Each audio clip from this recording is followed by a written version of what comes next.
One. Hello, hello, everyone. Hello, Welcome. hello. It is a Sunday And we are today, shifting.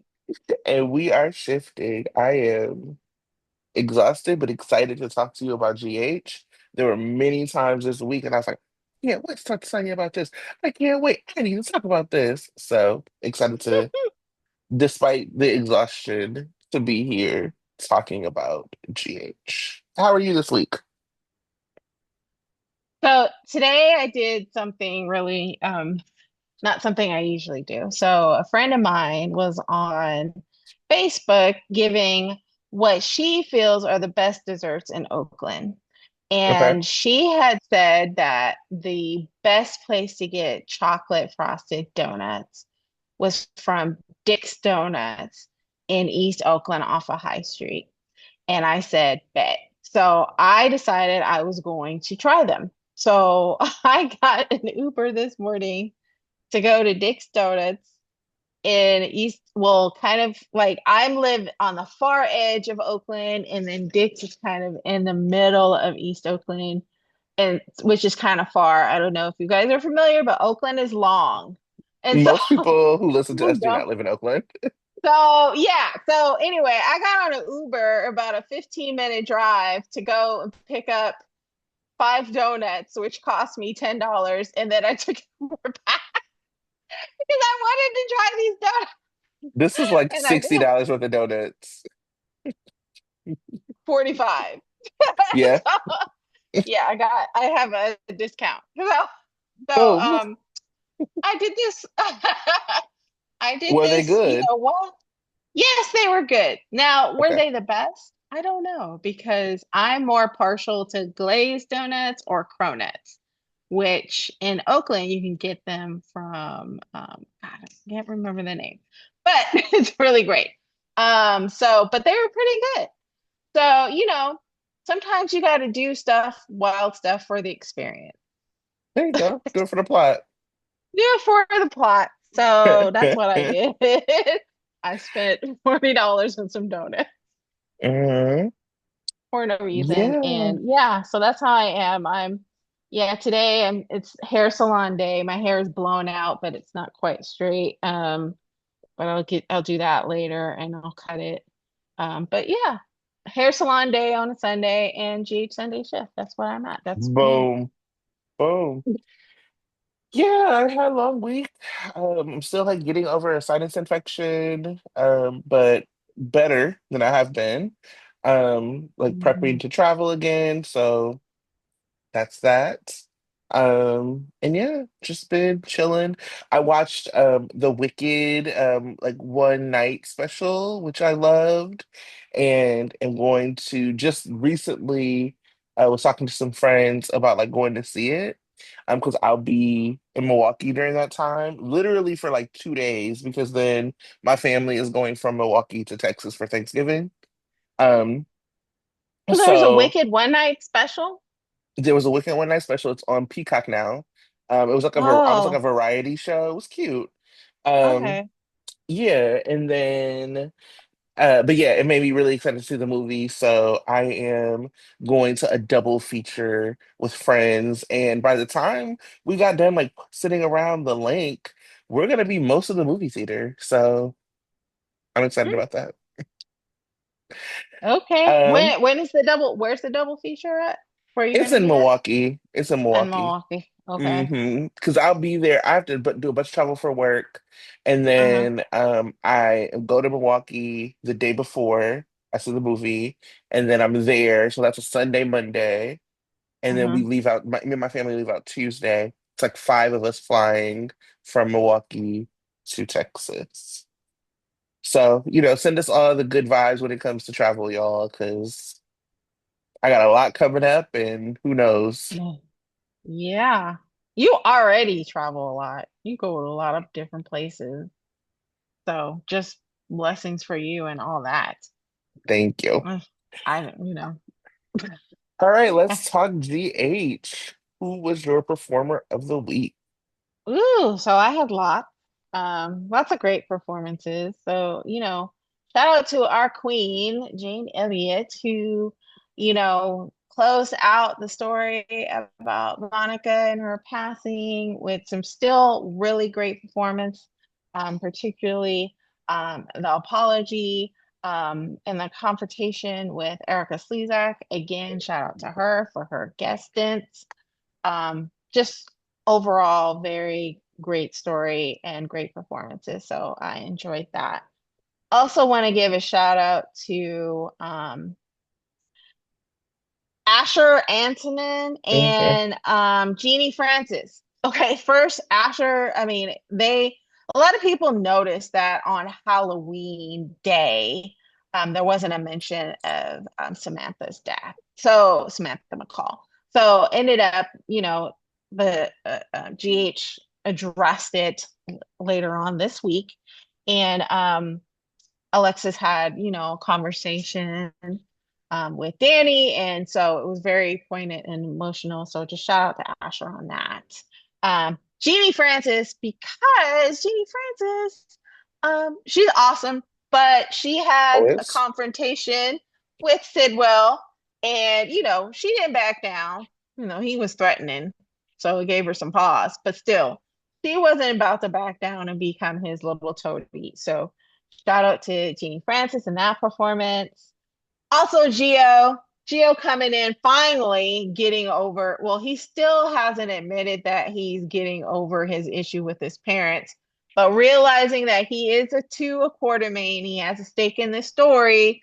Um, came through, had a great conversation with Erica Slezak and as well as Jane Elliott. So shout out to him for being able to go act and do a really good job against these two legends. Yeah, And for sure. finally, I want to give a shout out to Brooke Kerr.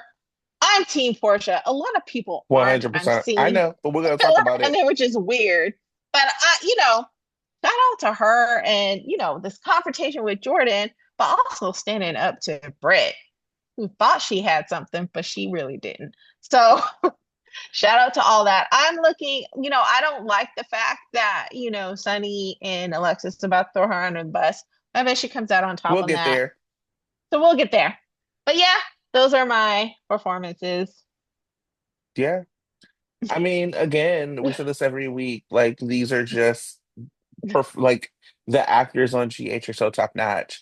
And Hmm. even when I hate a story or I don't agree with the story, like Hmm. it's never gonna be the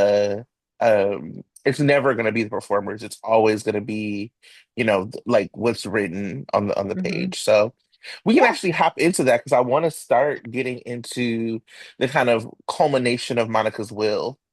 um, so we start the week right where we left off, where Drew is about to get the Quartermain mansion.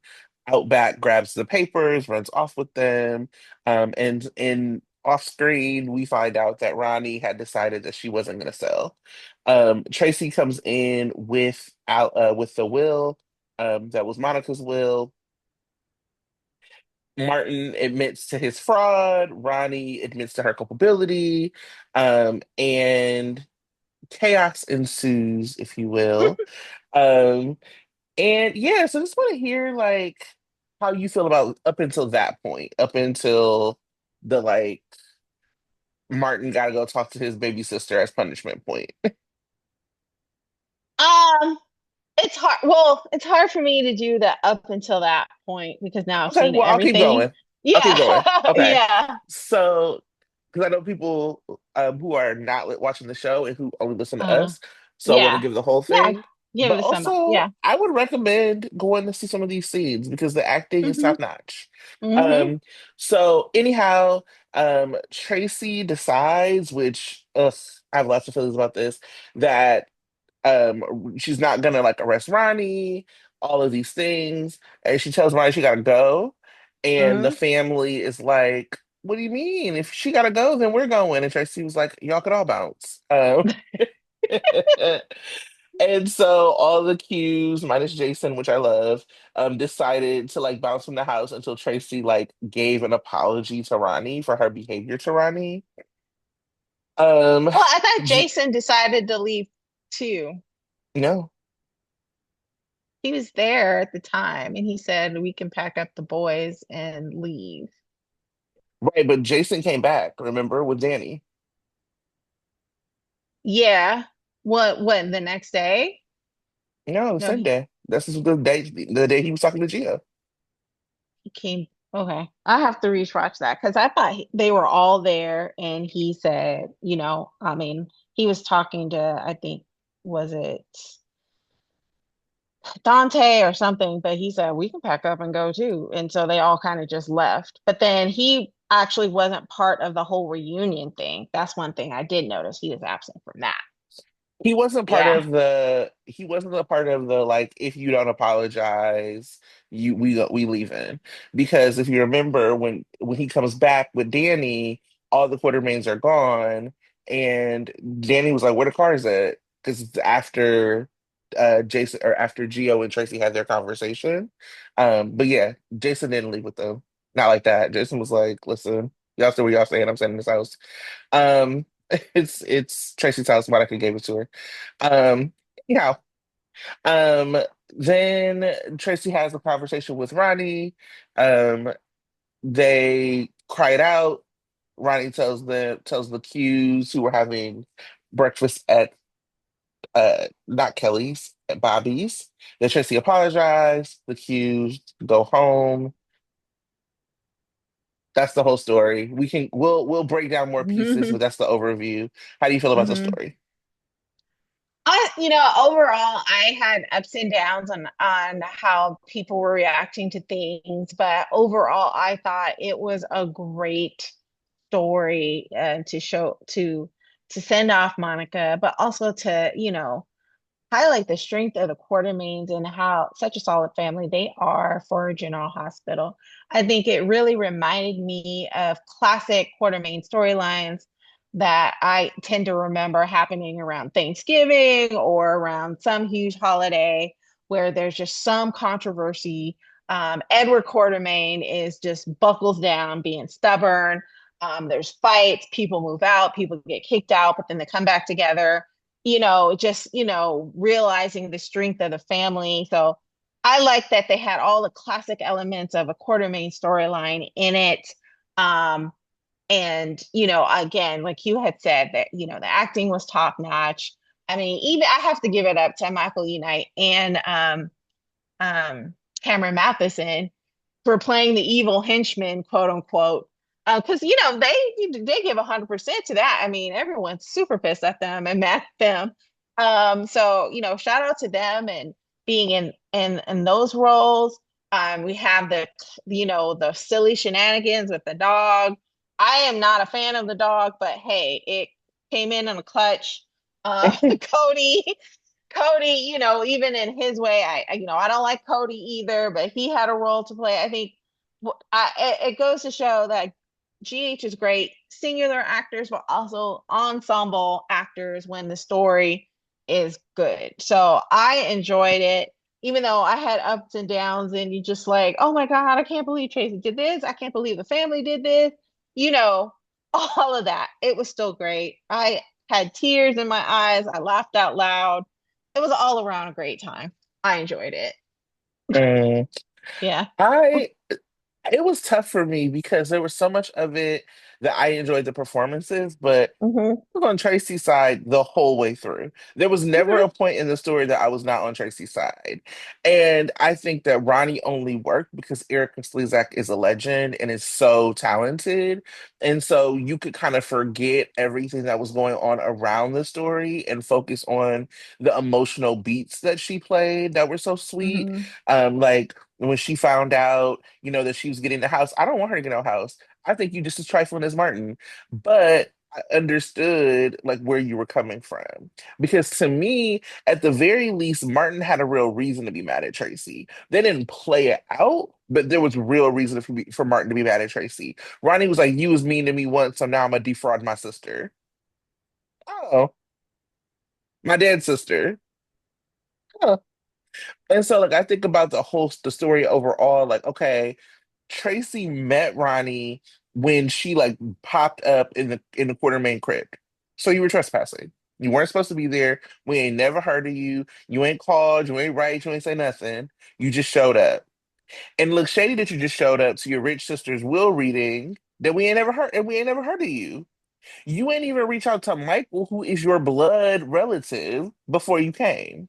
Again, I understand the soap. I get why it happened. I'm just saying, particularly when it comes to like this, there's like, yes, it's a soap, but also we should have normal reactions. Like we understand why it happened, but we still gauge it against like what should have happened. You see what I'm saying? Like, so I get it, and like this is still in a real world or like what would have happened.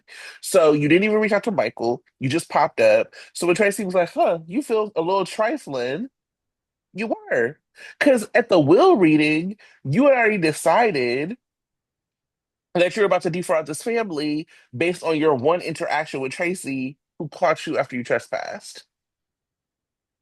Okay. And then everything after that, Tracy kept getting proved right. Ronnie didn't rush to tell nobody that Tracy didn't drug her because that was a big deal. And then you have Olivia and Brooklyn immediately. There's a difference between if Tracy's rude and apologizing for being rude versus Tracy apologizing for drugging someone. Those are really different things. And so when Olivia thought that Tracy drugged Ronnie, her reaction was, "You can't even stay you gotta go, and you can't even stay at my hotel." Okay. Like, but everybody's supposed to be like, we're family, we're this, we're that. But you're like, I don't even care where you have to. You can't even stay at my hotel. I don't care where you stay at. Not we gonna take a beat. Let's figure it out. Let's try to understand if this is actually what happened. Like, we'll come back to it tomorrow, and then maybe Tracy being like, "Nah, I don't even want to stay at your hotel." Y'all piled up on her when she was right. Brooklyn too. And I think I've seen a little bit of the conversation like, well, Tracy did this thing to Brooklyn and made her do corporate espionage. The thing about the Qs that is classic Q is that they will be in each other's like face around business. Like we will undercut you around business. Is why Ned could give the EOQ to Valentine, but they're not doing that when it comes to like family. Family is still family, which is why when Drew slept with Michael's wife, he had to go. And so they have like undermined Tracy around family, which I found to be really unforgivable. And Brooklyn and Olivia particularly. Like, what are we doing here? So then when everything comes out, because Tracy wasn't nice to the person who defrauded her family, they were like, we gonna go. And then tried to like put words in her mouth like, this is the way you need to apologize, and this is what you need to apologize for. Ronnie is like, oh yeah, I did this. Oh, I was like gonna not do this the moment before it happened. Okay. The moment before? Because it seems like if Outback wouldn't have taken in papers, you would have it would have had your signature already. I'm just not I was floored at the idea that Tracy needed to apologize to these people.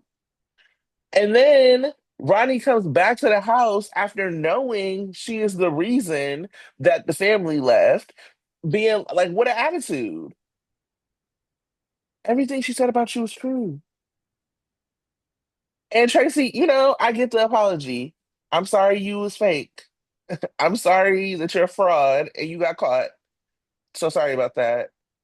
That's the best apology that I understood from Tracy. Tracy, Tracy was a snob. I hate Tracy being a snob, and she wasn't wrong about you. And then the whole like conclusion of it all is put a sock in it. And Tracy's like, "Oh my God, that's what off-screen Monica used to say to me all the time. Oh my God, I love you so much. Come on home, family." The writers can put a sock in it.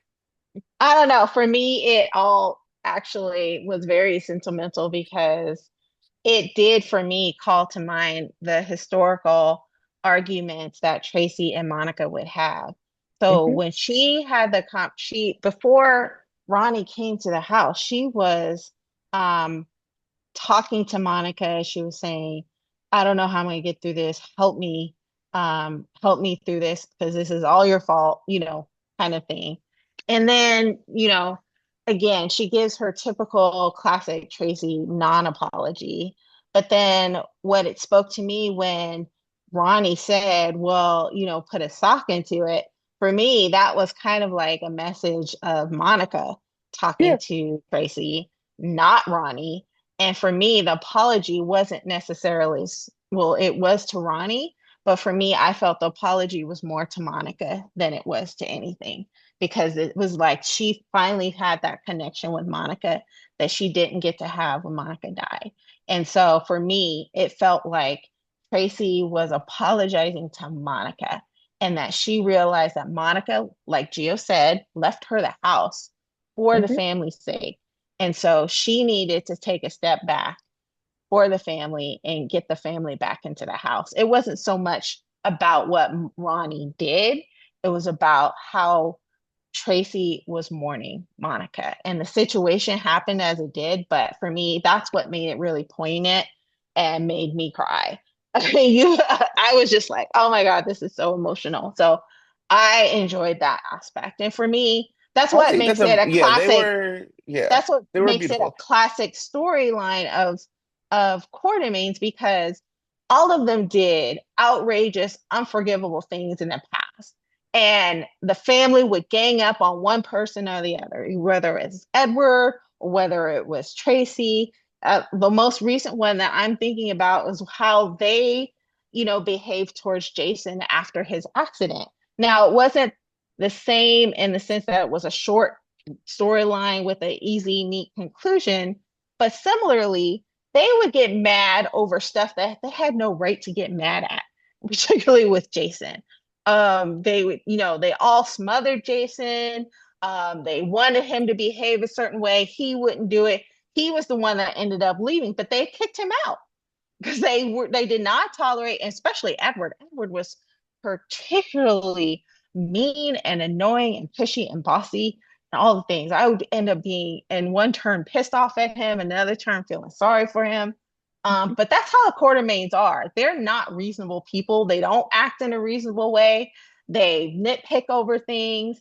And so for me, I just felt like the overall story was a typical Quartermaine story. And so I wasn't necessarily, I just took it all in. I just wanted to see where the writers would go, how it would end. It wasn't necessarily believable in all senses. It didn't necessarily make sense. But for me, it just brought a hallmark of what a G.H. Quartermaine story was about. And I enjoyed it, even as ridiculous as something was. Even though Mm. I was just like, I can't believe that this woman is doing this, but she's doing that, and who's doing that? And all the emotions. That's what happens Mhm. with a Quartermaine story, and that's why I enjoyed it a lot. Um, yeah. Yeah. I mean, I think what you're laying out is completely correct. The Mhm. actresses, I mean, Yeah. I was gonna say Victoria Lord. Woo. Erica Slezak, Yeah. like I'm talking about, came about a retirement Mhm. and I'm delivering the Emmy to her house. If she ain't got the Emmy, we smacking voters, okay? That's Oh, who gets that yeah. Emmy, period. That So guest it's spot in that me. guest Yes. Emmy, Yeah. period. And Jan Elliott, we ain't coming for ceremonial Emmys next year. We coming for lead actress, period. On Right? the Like, so and that's then not, on the go ahead. network, not so we have to stream it. It has to be on the network, Come on. prime time, so she can have all the audience watching and she accepts it. Because that's what she deserves. Because people Yeah. don't put enough respect on Right. soaps and soap actresses.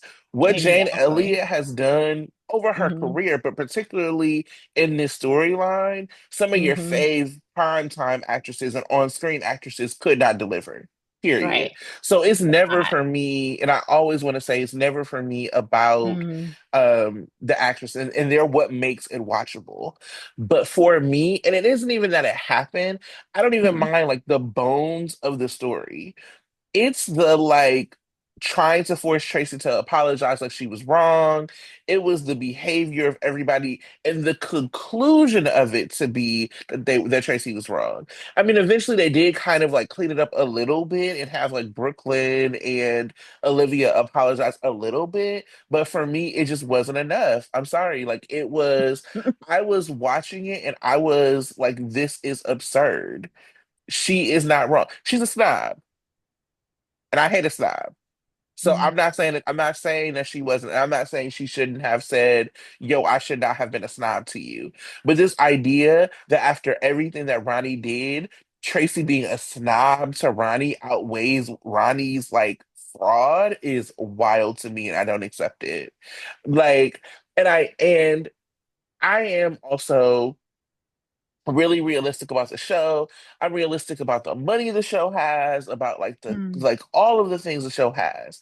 And I just think that this is like an example of where they could have been more careful in telling the story. Make Tracy wrong. Let her have moments where she is wrong so that she, besides being a snob, because we know her to be a snob, being actually wrong and apologizing. Have her, storm out of the Tea Party and be like, well, if y'all even think I did this, I don't want nothing to do with y'all. That is then not on Brooklyn and Olivia. That's on Tracy. Tracy literally was like, hey, something's wrong with this will. Monica wouldn't ever be this cruel. And they were like, yeah, probably though. You kind of deserve it. It's funny. Fickle Lila, ha ha ha. And nobody was like stopped for a moment. And then it was literally like, you gotta say this. Like, we went all the way to Atlantic City that when we knew Tracy was like grieving so much that we had to call Lois, even though when nobody's talking to Lois, but we'll let her stay up in the house by herself because she didn't say some words to Ronnie. 'Cause Ronnie not even your family. Ronnie is Michael's family. The rest of y'all are Tracy's bloodline. So like it was just like again, I when I like sat in it and I like watched the performances, I really, really enjoyed them. But the overall story was not giving for me. I was like, and it frustrates me because it could have been better.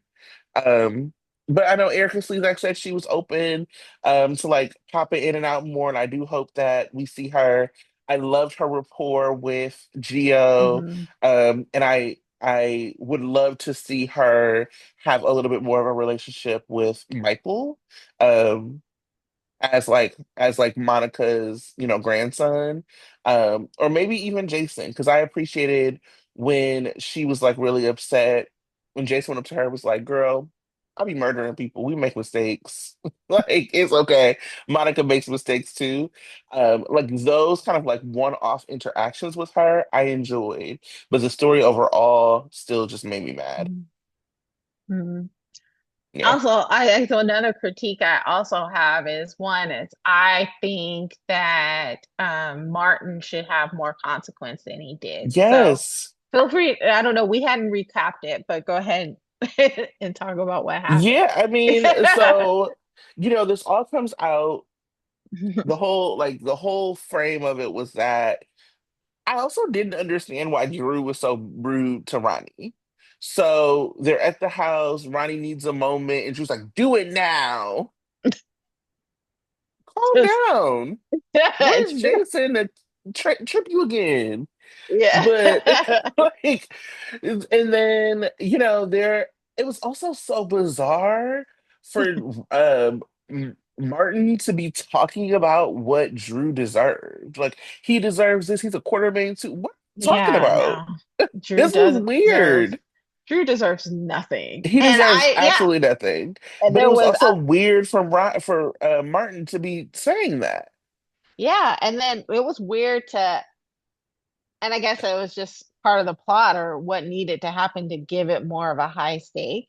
But it was weird that Martin wanted to make sure that I mean, Drew got the house. He didn't deserve the Yeah, house at all. And so it was, yeah, it was definitely a weird decision on his part. But yeah, go yeah. ahead.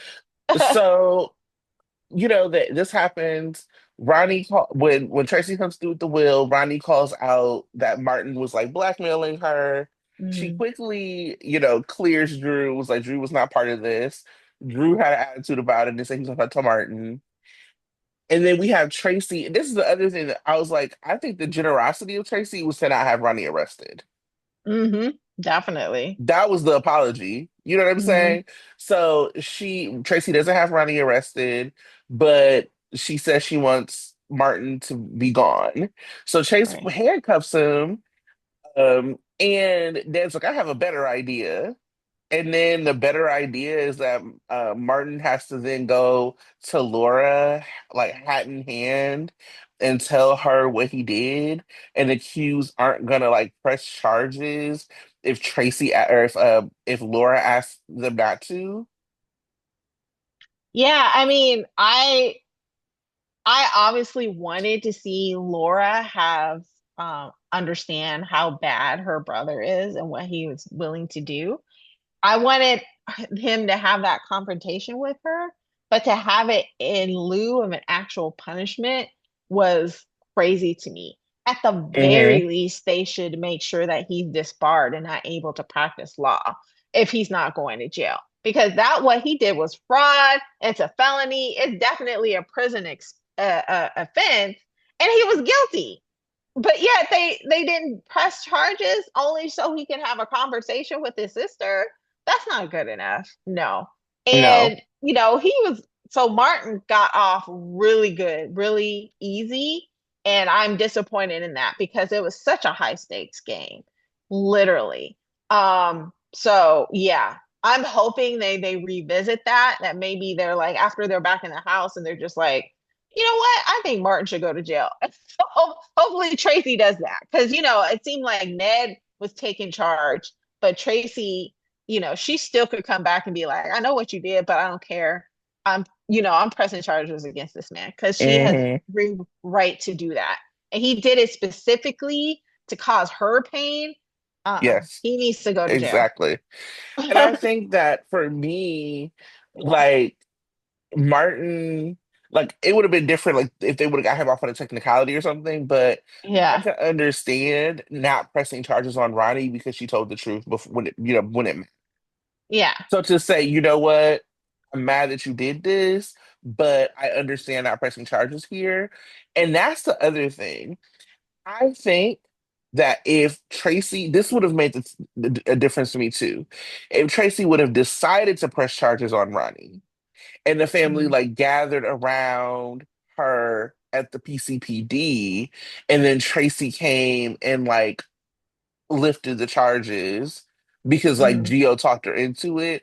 To me, that would have made sense as a conclusion. Because again, that would be a point in Tracy like maybe taking it too far or whatever.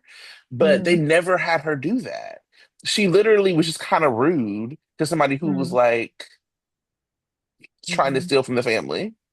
Yeah, and she had every right to want to kick Ronnie out the Yeah. house. I And it was think the like, I'm only gonna thing, wait till tomorrow. I'll get myself. No, girl, we're gonna pack it up. no, she's like, yeah, she was like, get out now. We'll send you your things. And I think that that was like the straw that broke the camel's back as far as the quartermains go. They're like, God, how can you not do that? How can you not allow her the dignity or something like that? I was like, she needs to go. She perpetrated this fraud. She can find a hotel. She ain't got to leave Port Charles. She just got to leave the house. But anyway, but yeah, I think definitely going back to Martin, he needs to have some kind of punishment. And I'm hoping Hmm. they go back and revisit that. I don't think they will. I mean, we'll see. Because so he did talk to Laura. Laura was Mhm. mad about it. Laura told him he couldn't live at the house no more. And he was really mad about it. And in that same conversation, Sonny comes in and Martin's like, well, you're okay with Sonny and all these things Sonny does, blah, blah, blah, blah, blah, blah. So I would be interested to see what this means for Martin, and Yeah. how it happens because Martin is already going against Laura while sleeping on her couch by working for Drew. See, So, and yeah, and that's another reason why I want him to face punishment because he still wasn't sorry enough. And he he still wasn't. didn't feel contrite enough. And he had the gall after she said, I need you to move out, be like, oh, so you want to kick me out, but you want to stay with Sonny. Man, You are lucky all you're getting is getting kicked out. And you have the gall to talk to your sister like that? Oh hell no. I would have been And like, if after he said that to me, I would have been like, oh, okay, so you don't think that I have a right to be friends with who I want to? You can spend the night in jail. right. You mad about all this when Laura is legitimately about to keep you out of jail. Like like the Drew is rubbing off on you because you're like so entitled to like stay Right, at her house. She's like, you know what? You did some foul stuff to people who I have known longer than you and that I care about too. right. Like Laura and Tracy remain sister wives to Luke's ghost. Okay, you Yes. played in her face. So now what? You It can was just a spend the night in bizarre, jail. like, you're not in jail because she's gonna use her position, her relationship to call the cues, when really the mayor calling the cues on your behalf is also a little shady. Right. And like all Gee. because you mad about her being friends with Sonny, as if Drew hasn't been like Mhm. all over town being shady himself, and that's your client. What did Sonny do to him to have Nothing, him have this attitude? Yeah, nothing. crazy. Well, the other thing that we had come out of this storyline was that Gio now has accepted his place as a quartermaid. You know what? I should have more, ire at Gio, but I can't because he's just too adorable. I mean, as soon as he flashes that smile, I'm like, oh, That's funny.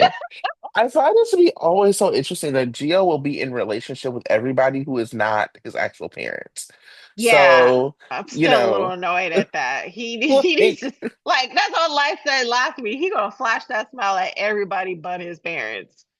He gotta he's always scowl on site for them, no matter what. mm. Oh, Gio. Well, let me get into the other thing that like really just put me off last week. Black Okay. Hospital. Whew.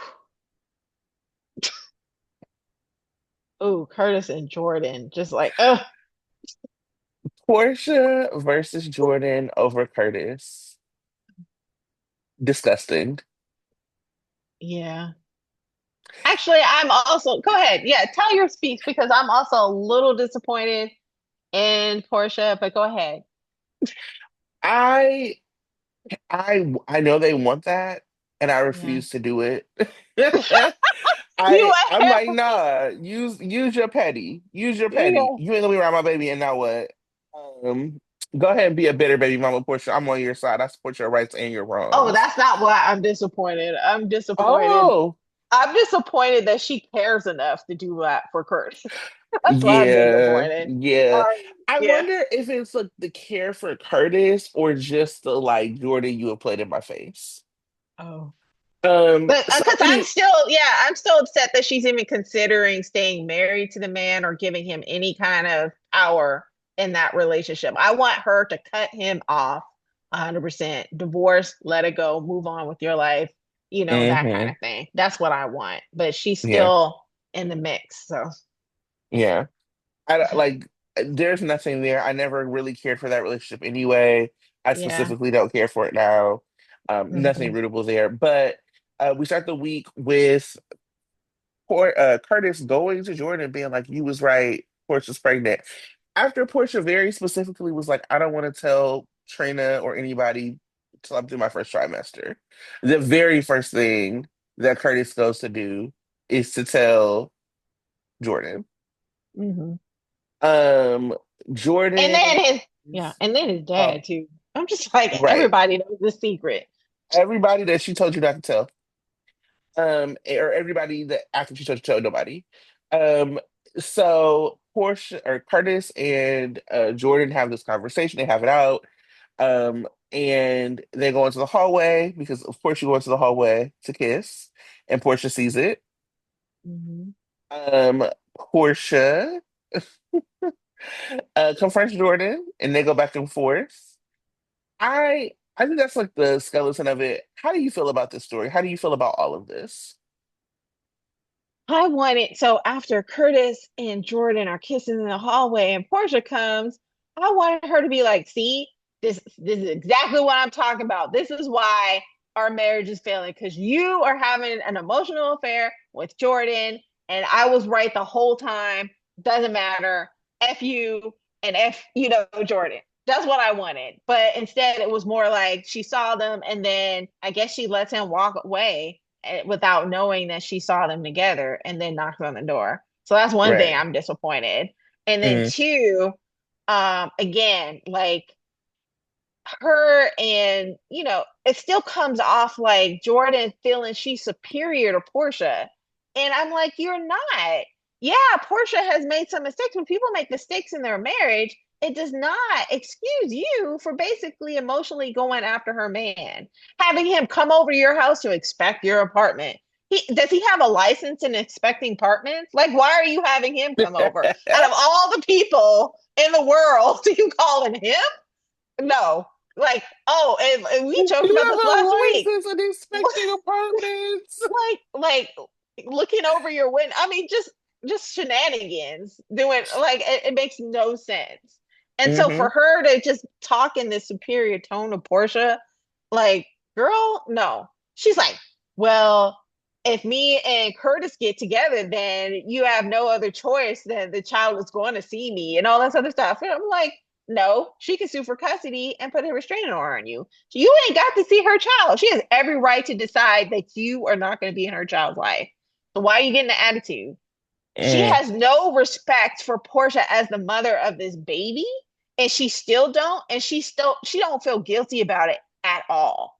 hmm. I'm just like I'm like, why isn't people talking to them? Like Jeannie, I mean, Laura could talk to Curtis and be like, why are you guys, trying to control this child, take control of this child away from the mother?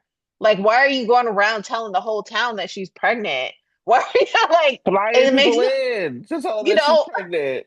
right. I'm like, I need them to feel the consequence of this violation that they are putting on Portia. And that's what I'm like mad frustrated at this story right now.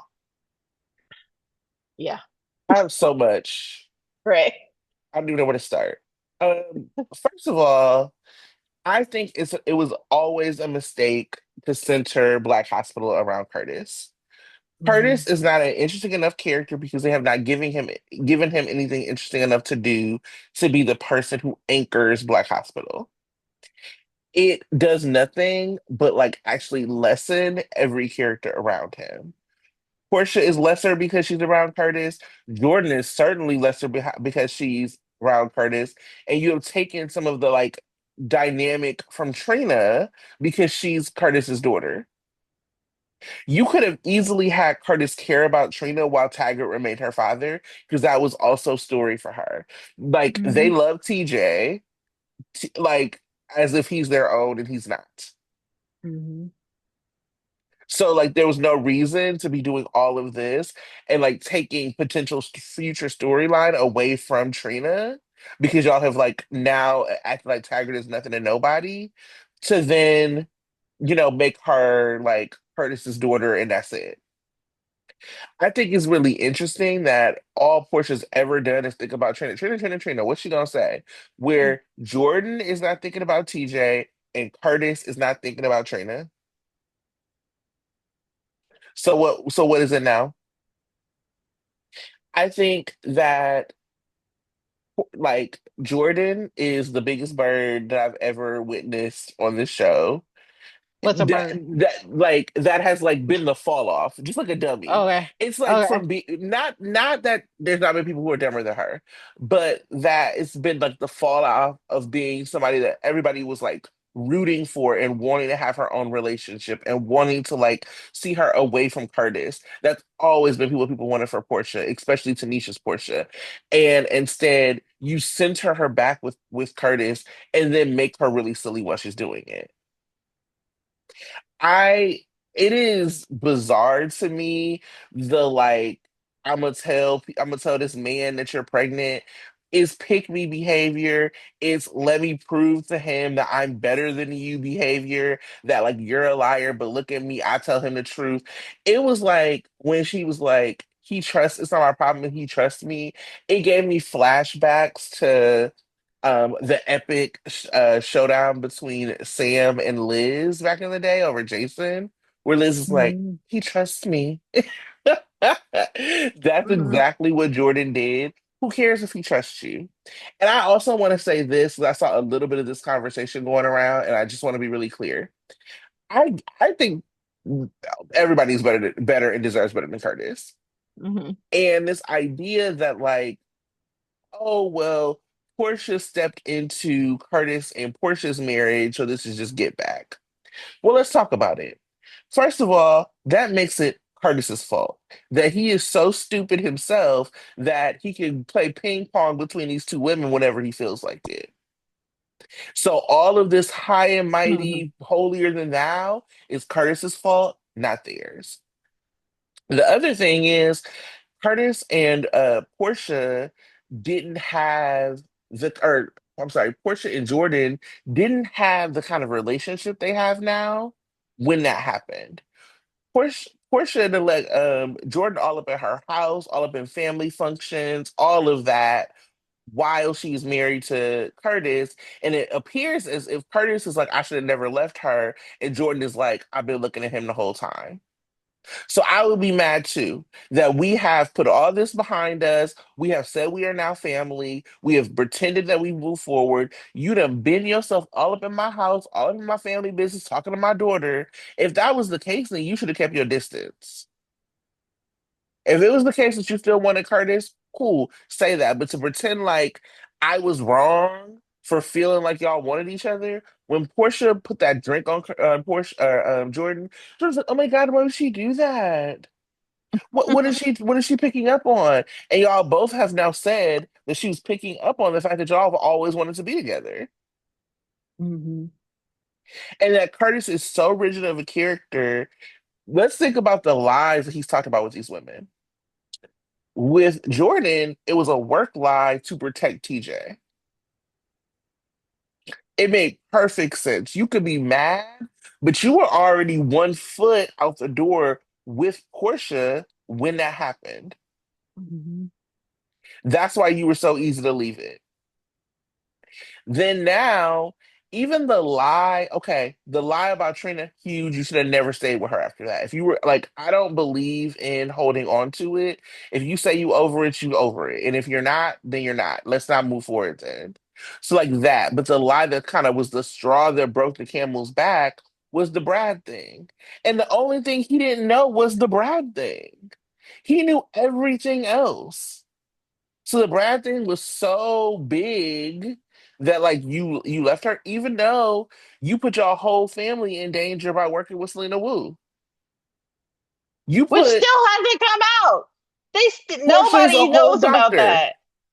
Portia's a whole doctor. So having her husband in bed with the mob could have messed up her reputation as well. Mhm. But all of us, but you're so about truth. Curtis, F you. I ain't got Biggest nothing for him. hypocrite. I ain't got Yeah. nothing for him. So Portia, like, she was like, I wonder if there was some outside interference that would da da da da. Portia, you were the outside interference in Jordan and Curtis's marriage, and guess what? I don't even care. I don't know. And when Curtis went over there, like, I just think you should know about Portia's pregnancy. Why? Why should you know? That was wild. Mhm. So anyway, Hot Daddy was flown. He got flued out to go to see on the private jet um to go see Curtis. How did you feel about that relationship and that conversation? I mean, it was fine. I just don't think it should have happened because Curtis should not have told him. Mhm. So either way, I don't care. It's weird just to have him flown out for that conversation too. But whatever. It shouldn't have happened. No, it should not have.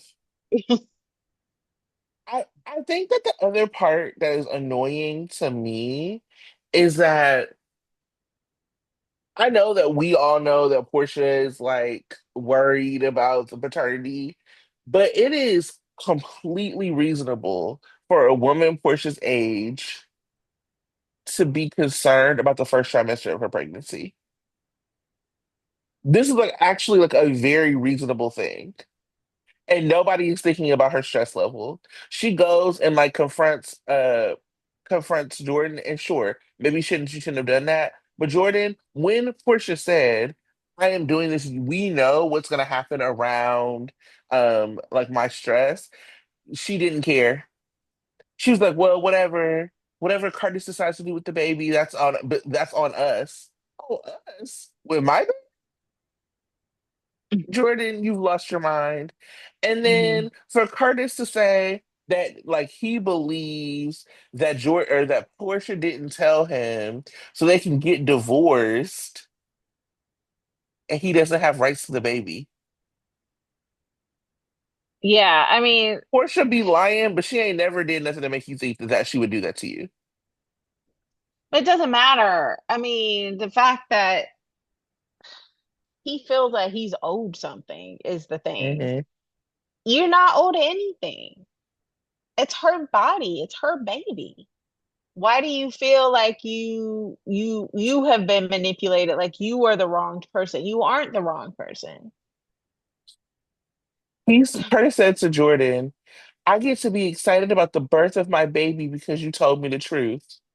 Let me tell you something. I wanted to pop Curtis on that bald head. How dare you? So, I have had enough of it, but here we are. And Curtis, or not Curtis, but Portia is now being blackmailed again. So she is being blackmailed by Britt to help her get her license back.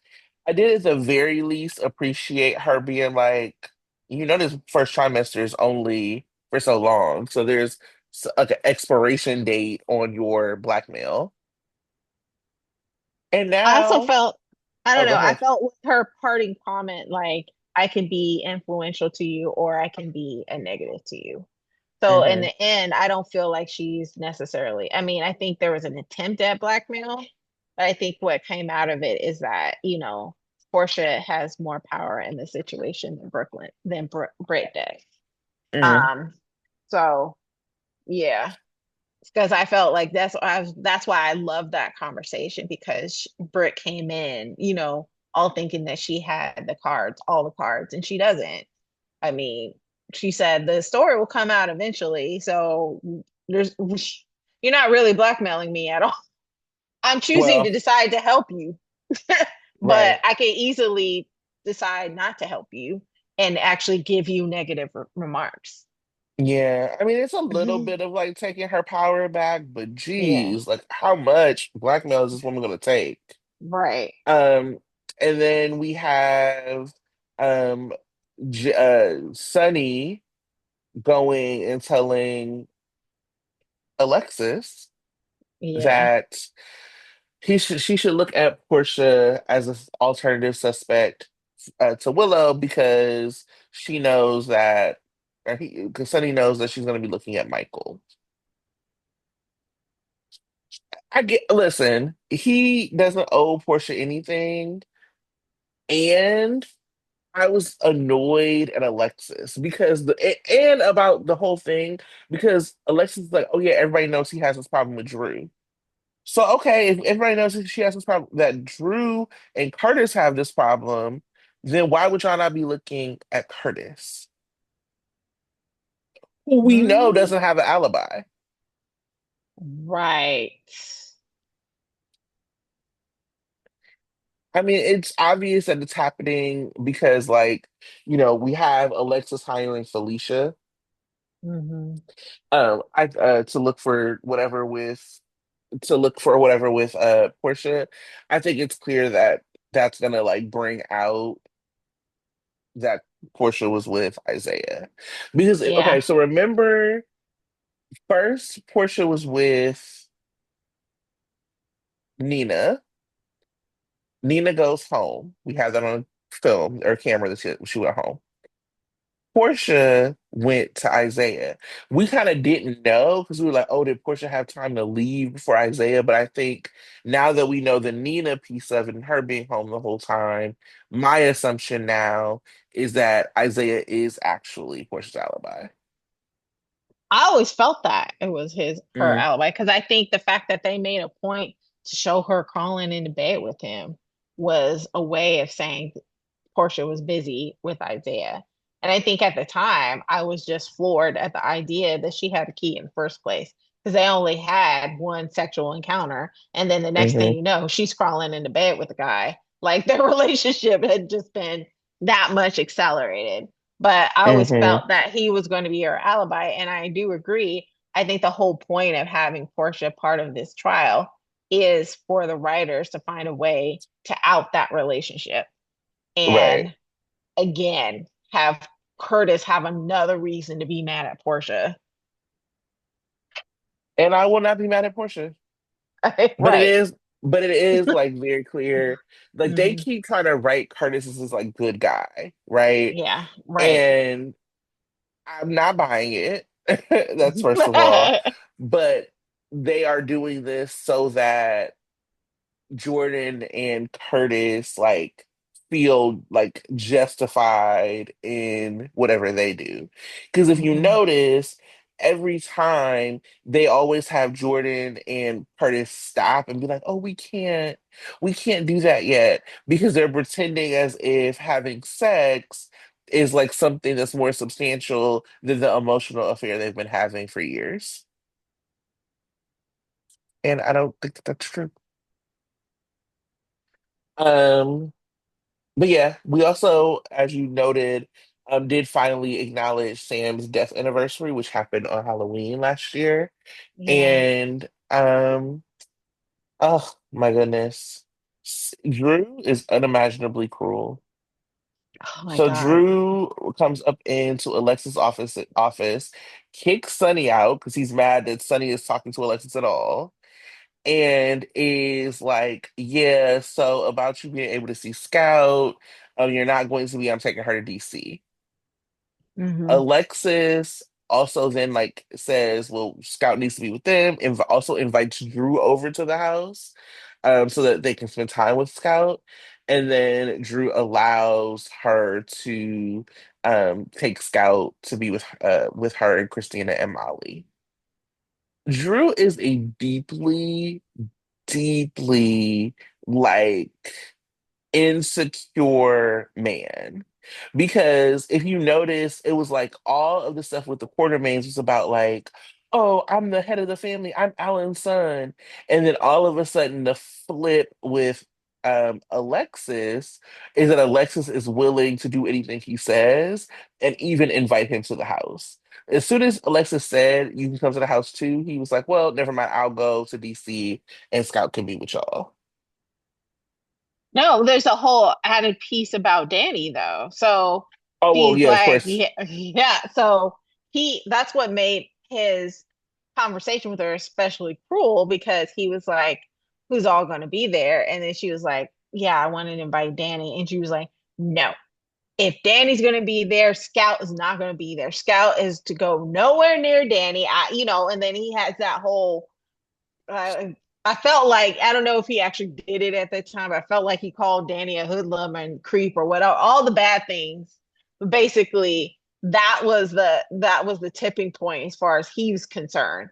Danny is not to go anywhere near Scout, and the fact that he still hangs on to that is what's so hurtful. Because I'm just like, there's absolutely no reason for him to have such ire about this young boy who only thing he did was take his sister on a bike ride home.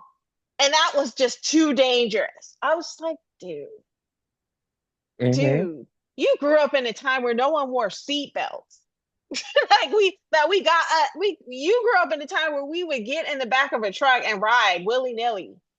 Just And you that's think what him Ronnie taking said. Ronnie was like, right, what are you talking about? and you act like he did something just so horrible. And so yeah, it was especially cruel to keep Danny and Scout separated on the anniversary of their mother's death, and he did not Hmm. care. Danny, when he went to talk to Alexis and said that he felt like he like failed Sam, I Oh cried. I was yeah. like, that is heartbreaking, devastating. I thought, I mean, I know that she's not your girl, but I thought Nancy did like a really like great job with the grief scenes about Sam Mhm. this week. Because it still felt fresh. It was like a mother. Like I go on my life every day, I don't fall apart, but when something comes up or whatever, like I Mhm. remember and it hurts just as much as it did before. Mhm. Um, and I thought that was really poignant. And then we have poor little baby Scout who was like talking to Christina, like, oh yeah, I'm so happy to hear about my mom. My dad doesn't talk about my mom. All he talks about is Willow. I could have hopped through that screen and smacked Drew. How Right. dare you? Yeah. How dare you? And then that's why I knew about the Quartermain living situation because I remember when so Danny um gives Alexis like peanut butter cups because they're Sam's favorite and he wants these like Scout to have them, and Mhm. when Jason comes to get him they leave out and Danny was like, look, I know this might not be a big deal, but where are we sleeping tonight? And then that's when Jason was like, I have good news. So that's why I knew Jason didn't leave, because he was taking Danny back home. Which then also makes me mad at Dante, because the whole purpose of this was that Dante was having Rocco at the Quartermain mansion so that him and Danny could be together when Dante had Rocco. So you leaving over an apology that you don't even care about, because who is Ronnie to you, Dante? And not even thinking about how it's going to like impact Rocco and Danny, who are only in this house together because of the death of Sam. Well, actually told me it was Reese's peanut butter cups because it wasn't Reese's necessarily, but they were peanut butter cups because I was wondering what's in the little gold packages. Because the Hmm. funny thing is when even when the sisters they sat down and opened up they have a piece of candy, they didn't open up the candy. They just held it. I was just like, what is? What are they gonna Yeah, eat? And they didn't even yeah, open it. So yeah, I was salty. yeah. I was like, I want them to actually eat it so I can see what it is. Hmm. But my poor little Ah, J Sam baby didn't even know where he yeah. was staying tonight. So no, no. And I will also say, so Sunny comes to visit Alexis. And I just am like, I always look at Alexis like, girl, if anybody did this to Christina, how would you feel? So of course Sunny's gonna be mad that you're like marking like Michael out. You Yeah. would do illegal things to make sure that Christina like was not seen for attempted murder, but yet you're willing to like throw Michael under the bus, who you've known his whole life and has been a good big brother to your daughter, and you're wondering why or what happened. Like when you took this case, you did not take this case just to defend Willow. You took this case to both defend Willow and help Drew take down Michael. So even if you find another suspect, that's not actually what Drew wants. So then you'll Right. still be up in the air with whether or not you can see Scout. Shout out to Sonny with that line, man. If Michael wanted you dead, you be dead. I was like, yes, Period. period. Mm, Period. yep. I wanted it to go down. I wanted Sonny to kick Drew's ass. Hmm. But damn it, Absolutely. Alexis wouldn't let it happen. Um, so more of Spy Hospital. We now Mhm. have Dalton and Britt working together for Sidwell. Emma sees Britt working with Dalton and comes in and pops off. Oh, Emma. Um, and now Britt has to be a spy because Dalton came to Britt and was like, yo, let's just, cut and run from Sidwell. And Britt was like, I'm here to crush these numbers. I'm not here to be a spy for you, Sidwell. And he was like, if you want to keep getting your Huntington's medication, you will. Mhm. So, So. Yeah. So Britt has to go along with this with Dalton's scheme and then tell Sidwell what happened. And Hmm. yeah, and be the spy. But Yeah.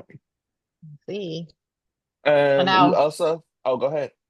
I had a thought. I was thinking about like why like Emma should connect the dots to Rocco and be like Britt is not innocent. She's involved in this project right now.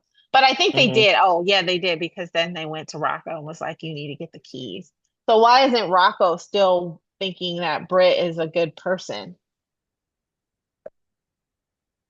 I mean, we haven't really gotten a full scope of Rocco, Yeah. but what we did see was like Rocco going to see Britt, and I think part of the point of that is one, that Britt feels like more of a connection to Rocco, Mhm. and that Sidwell sees Britt's connection to Rocco.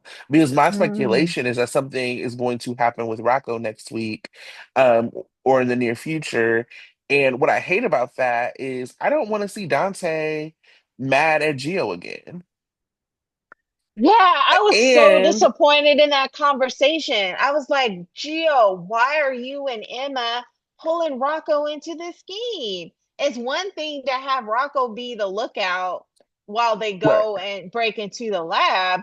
It's which was another bad thing enough. to, yeah, another thing for you to tell him to steal the keys from Brett Right. because that is definitely illegal and you're getting him into some mess. And when Dante finds out about it, he's gonna be pissed. So he has And every this time right he's to gonna be think that rightfully so. rightfully so. So he has every right to think that you are not responsible for when it comes to his children. That's Hmm. horrible. The both of them should Yep. know better. I'm Yep. glad they kind of backed down when he said that he failed at it because I was like, yeah, you guys had no right to ask him to do it in the first place. Right. I mean, and the thing about it is, Emma is one track minded, all of that. Gio should be like voice of reason, but because like he's in love with Emma, he won't be. We also, I mean, it's also possible that we can see Gio get hurt, but just like with all of this, it's clear somebody's gonna get hurt. Mhm. And I did laugh at the way Sidwell, when he saw Rocco, he was talking to Britt about him, he like said the way he said Rocco was really funny. I forget I forget how he said it, but it did make me laugh the way he said his name. Sidwell? Yeah. Oh. But it's so clear to me that like he now has his eye on Rocco. So also we can see maybe a situation where Gio like jumps in and like saves Rocco, and gets hurt himself, because then you would have like the Quartermains like all around too. But because we also saw Rocco tell Gio like, don't get all protective big brother on me. So I think that we're gonna see some foolishness happen. Yeah. We also have Carly back at her Lisa Loeb wig, goes to see Valentine at Steinmauer, and Valentine is getting moved back stateside. I love that this is going to be a situation where Valentine or like Carly actually listens. I think she's going to listen to Valentine on most parts, and that Valentine is actually like genuinely impressed. So, Yeah. I like them having scenes together. I think it's really fun.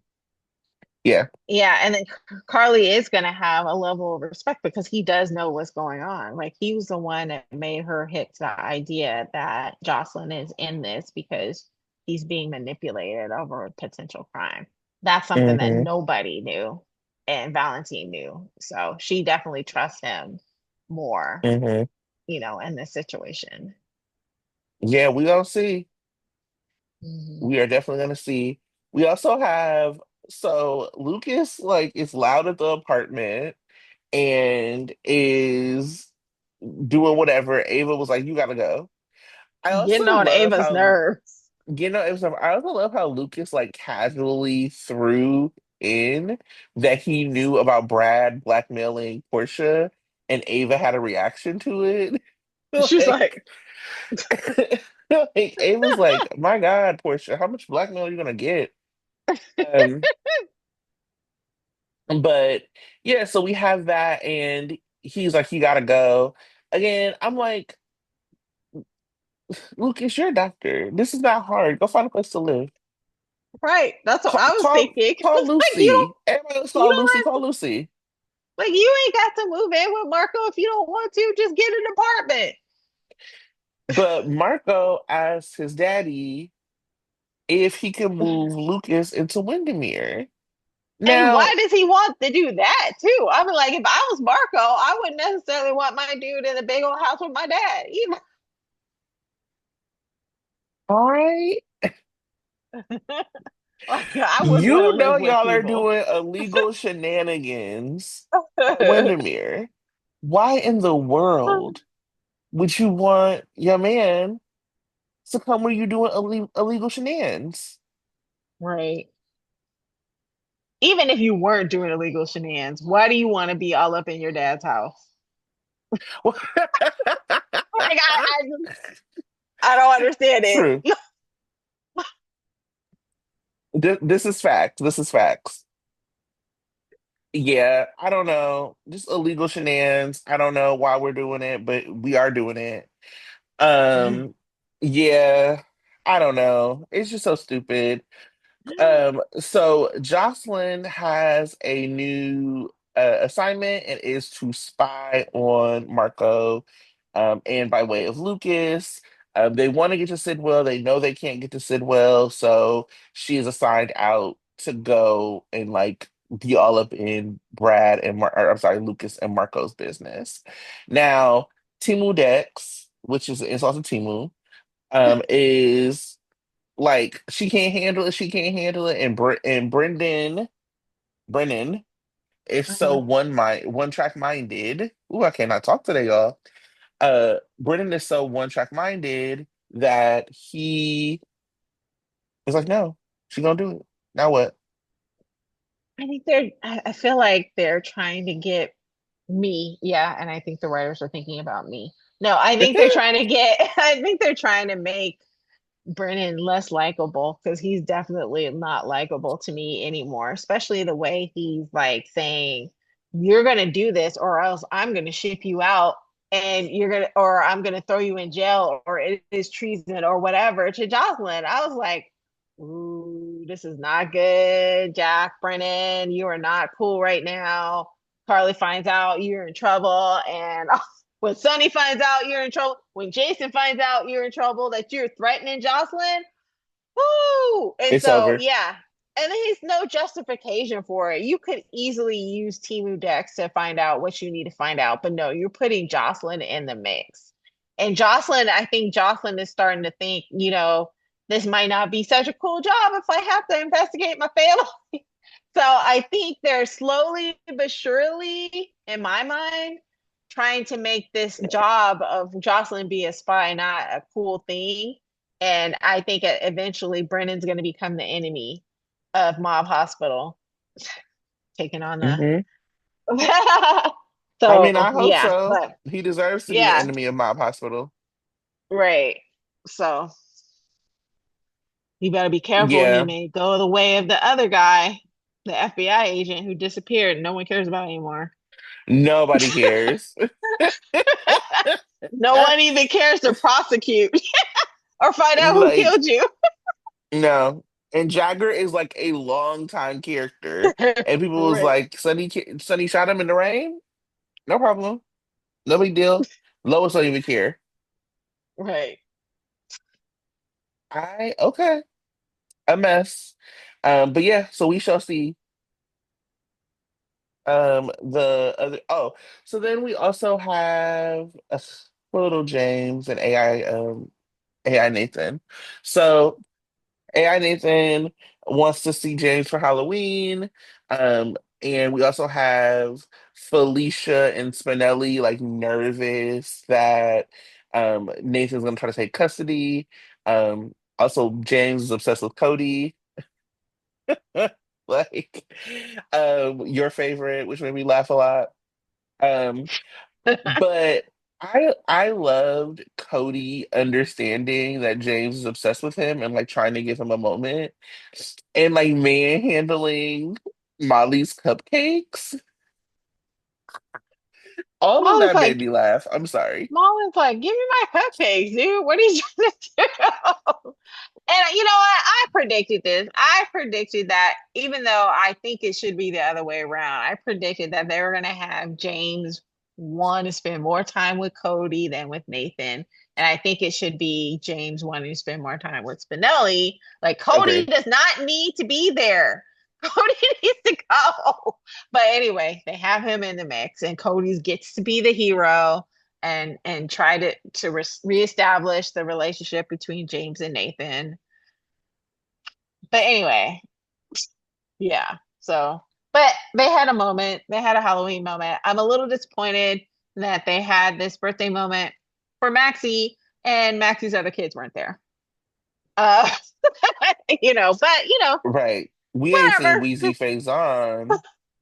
Yeah, Right. we ain't seen Wheezy Face on in a long time. She's probably 10 years old now. Uh,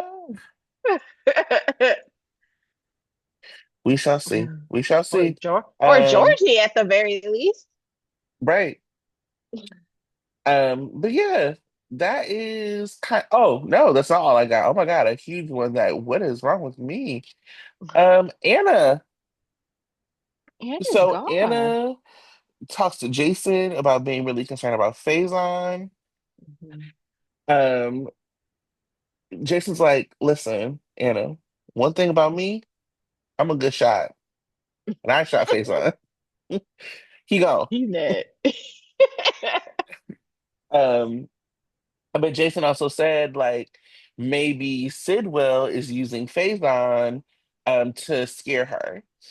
I also love this idea that like he's dead, he can't come back. Jason, how many other people in the town have come back from the dead? Anna has come back from the dead. You have come back from the dead twice. Okay? Like, what are we Yeah, talking about, Jason? There's more people in this town who have come back from the dead who have not than who have not. right. Robin. Like, Yeah, calm down. Robin. Everybody. I'm talking about right now in the Oh, town. great. Sonny, Jason, Michael, basically it's Carly, all of Mob Hospital done come back from the dead. Anna. Anna, come on, every time. And possibly Alex, which I would like. Right. Um, Did you see so there's some photo going around of Finola Hughes with a buzz cut? I did. I saw the person who posted it be like, this was AI, y'all. I'm so sorry if I upset you. Oh yeah, because I was upsetting. I was like, what is this? Okay. I did laugh because they were definitely like, no, no, no, no, no, we were just kidding. We were just kidding. Okay. Um, so yeah. That makes me laugh a lot. Because they definitely have to apologize. Like, we're so sorry. Our bad. But yeah, so Anna gets kidnapped. She gets in the car. She gets something put over her face, and then she wakes up in a room, comes to in a room, and they have Faison's voice blasting into her. And That's too again, much for me. and this whole idea of Brennan being a super bad guy, I like, immediately think it's him, even though supposedly he got a call from Anna Right. saying something. But I was like, I still think it's a scheme. I think he's involved in this in some way, shape, or form. But yeah, because I want him to be evil now. But Not as a, we'll sch- see. not as a scheme set up by Todd. I don't know. Maybe I Hmm. don't know. I I want to see. I also want to know because we obviously know that Valentine's going to get back into the States. So I Hmm. want to know if Valentine's going to be a part of like trying to save Anna. Oh, well, when he finds out, yeah. But he's still in jail, so I don't know how he's gonna do it. Yeah, but He anything can, can happen. yeah, he can break out of the prison in Port Charles. What's that prison again? Hmm. Yeah, versus Steinmeier. Yeah. Even though I mean, Steinmauer's just a warehouse with a silly sign on it. I also thought it was really interesting that even baby um Charlotte like was parenting Lulu like my dad would never put me in danger. It's okay, all of that. I just thought, Mm, and Lulu being like, it's not the WSB's job to keep you safe, it's mine. mine. Lulu, your daughter is an asset. I am so sorry that Right. that's true for you. I'm so sorry you don't know, but she You, knows, and now you got to know. It's not you gotta about accept it. grounding her, it's about international protection. Ah, yeah. So, um, yeah, I do think I wish that they did a little bit more around like letting us know or reminding the audience who Faison was to Anna. Because here's what I'll say. I understand what Fanola was playing. Fanola was playing even prior to this, like frantic, wanting to know information because Faison might be involved. So we saw her, but then she was getting shut down by Brendan. It was making her look like she was scatterbrained all over the place. When in actuality, why wouldn't she be if Faison was involved? And I just wish they would have done a better job, like with that explanation up until now. But now, Mhm. hopefully, we get a little bit of it. Oh yeah. Because she can like Yeah, while she's being kidnapped, she can do all kinds of flashbacks about what happened with her. yeah, Yeah. um, yeah. Do you have any hot takes? It's kind of an overall hot take, Hmm. not just about GH, but apparently Young and the Restless too. Like there's a lot of people coming back from the dead on both Hmm. soaps. And it was like almost like a year on Young and the Restless of different people who have terrorized the main character, one of the main characters, Sharon, have come back from the dead. And then now Yes, we have all Roger these Howard's people. right. Well, yeah, well now Raja Howarth is playing another character, but she's had two other characters who've come back from the dead that have terrorized her all year. And it was funny because they had a little tongue-in-cheek conversation between two of them. They're like, "Man, first it was this guy, then it was this guy, and now this guy. What's going to happen next?" And I laughed because it's almost like they knew that these storylines were really ridiculous. Hmm. But it's seeming like it's happening as well in General Hospital. So I just kind of want to highlight, flag that both soaps are doing the most, bringing back old folks. Hmm. But it's funny. That is funny. Um, and they're like, we got to bring people back to get people interested and excited. I have a few things. One, I didn't give it its own because, oh wait, do I not have it? Maybe I forgot. Um, oh, okay. So they introduced AI Nathan to Cody, like, oh, it's a long story. Cody or Nathan knows Mac very well. It's Mhm. not a long story to say Mac has a son. Right. Mac is Nathan's father-in-law. Like, this is a very Yeah. easy story to tell. Like, what are we Yeah. talking about? Hmm. That was weird to me. Also speaking of Cody, why did Cody even bring that paper back from the dog? I was like, Cody, what we doing? You failing me now. Yep. He could have been I, like, "Oh yeah, I can't find the papers." right. I didn't give it its whole section because I hated it, but Sunny with the DA, taking her axe throwing and trying to talk her out of doing this case. Sunny and this Brenda bot, let's either do it or not do it. Yeah, I don't think Sonny has really 100% put on the charm because he still hasn't really flashed his dimples at her yet. I mean, he smiled, but not the full on dimples that make the teeth sparkle. Yeah, he hasn't done that Mm, yet. okay. Maybe he's holding back. Because at the same time, he fully, like, he's talking to Jason. He's like, "Yeah, I'm being watched right now. This DA has, a goal in mind and all this other stuff." So it's almost like he's just really just playing with her and not that he's actually falling for her like he did with the other ones. So I Hmm. don't know. Yeah. I have a couple more sunny things.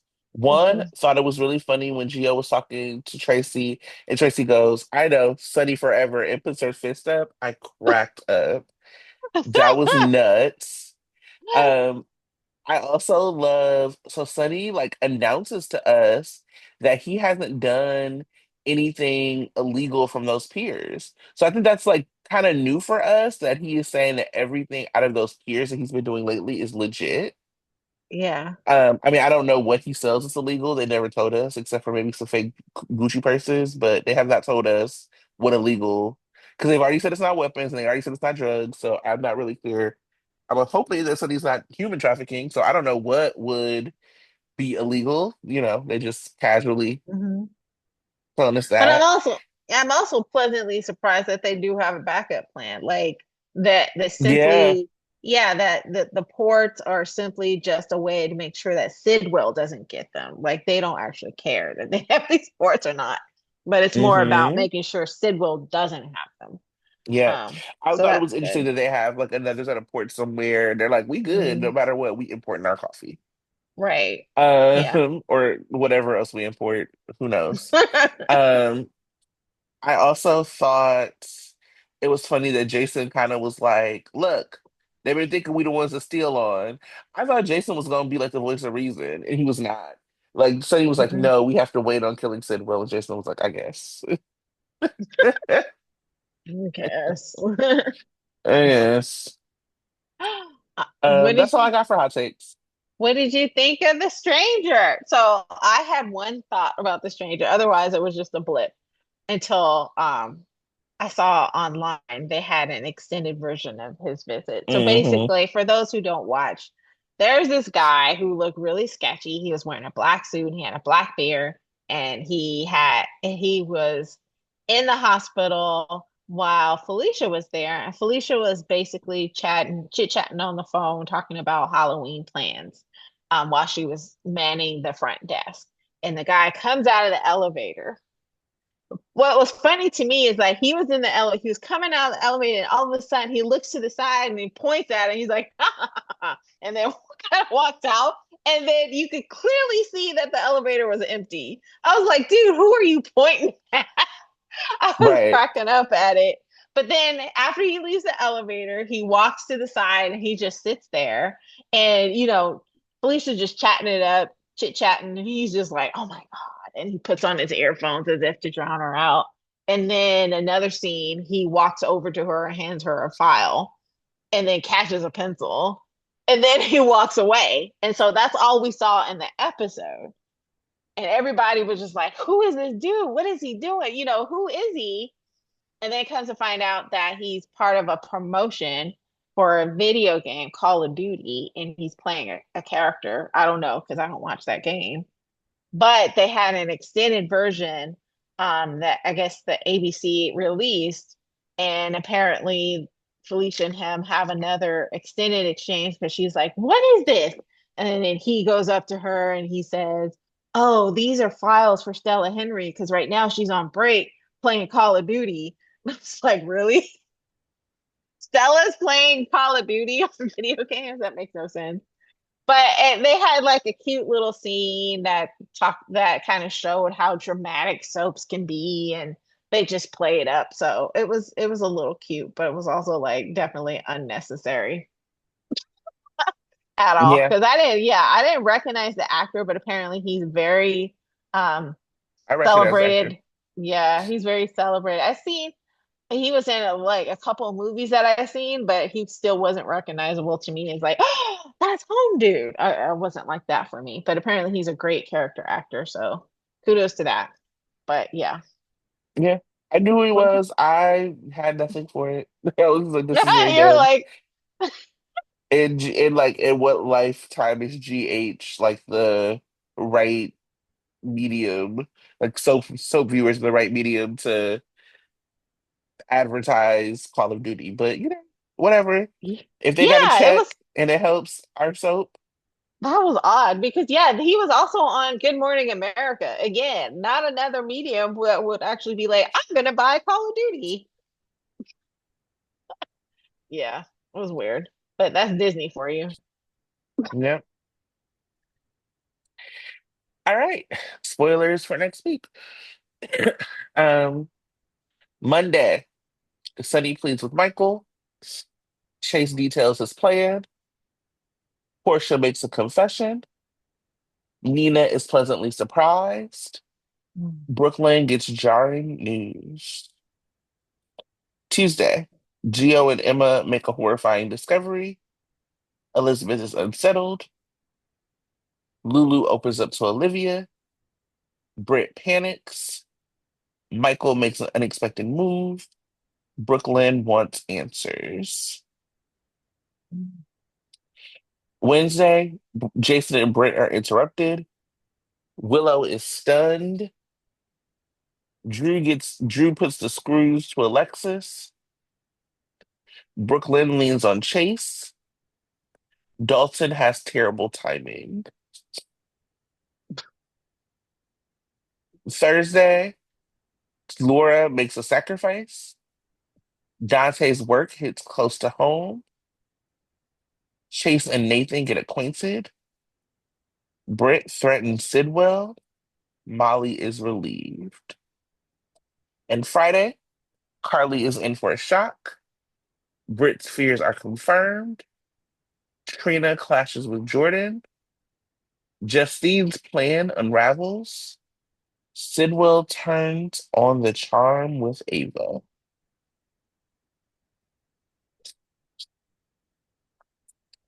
Well, that's the week. We appreciate you for watching. Please make sure to like, share, subscribe, tell a friend to tell a friend. Hype us up if you're on YouTube. Buy us coffee or purchase merch if you so choose. It'll be in the comments. And if you are in the Chicago area and you're going to the event with Rory and, Gibson and Chris McKenna, let me know because I'll be there and I want to see you. So, um, otherwise, we will see you next week. Bye. Ah!